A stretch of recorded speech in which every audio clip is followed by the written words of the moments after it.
Thank you, Mr. Chairman, and thank you for the witnesses for being here today. First, let me say that I represent the great state of Oklahoma, and prior to being elected to Congress, I was in the state Senate where I oversaw the state election commission. Shout out to Paul Xerox, Secretary of the Election Board there. You know, Oklahoma, I think, is doing elections right. We have voter ID laws in place and have had them based on a state question that was put forward to the voters a couple of decades ago. And that ensures that a couple of things. One, that the election is verified and there's integrity in that process. And also speed, and my colleague, the ranking member, just talked about speed. I've now participated in several elections in the state legislature and now as a member of Congress, and I know on election night whether or not I am going to serve in that capacity. I think it is unbelievable to hear that it takes a month for the state of California to be able to certify these elections. That in itself provides uncertainty in the process, and I think that's what's really problematic here.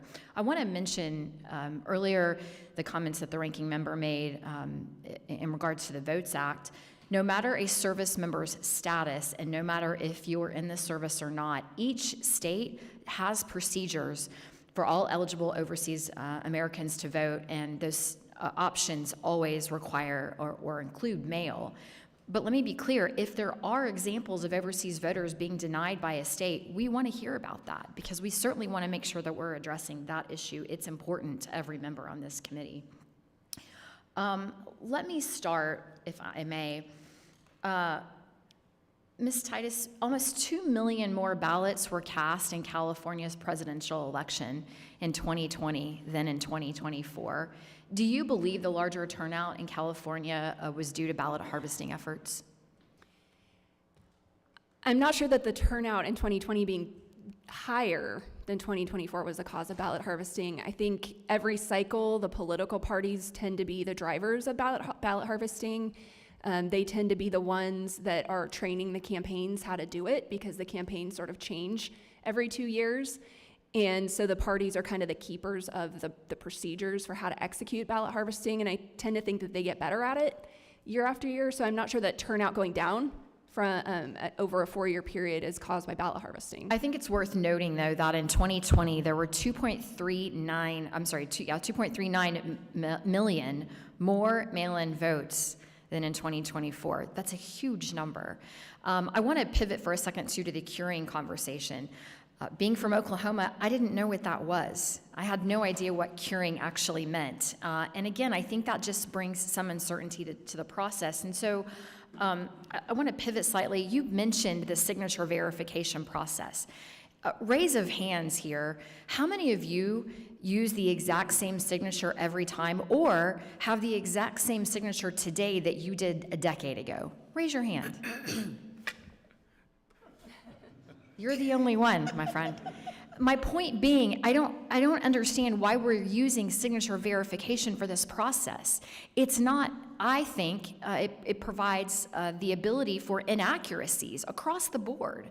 And I understand that you're taking information from all these different public records to be able to verify those signatures, but I think that in itself is problematic. I don't understand why we wouldn't do a voter ID type of process. The other thing that's been mentioned is that we are allowing for this lengthy process of being able to deliver ballots after Election Day.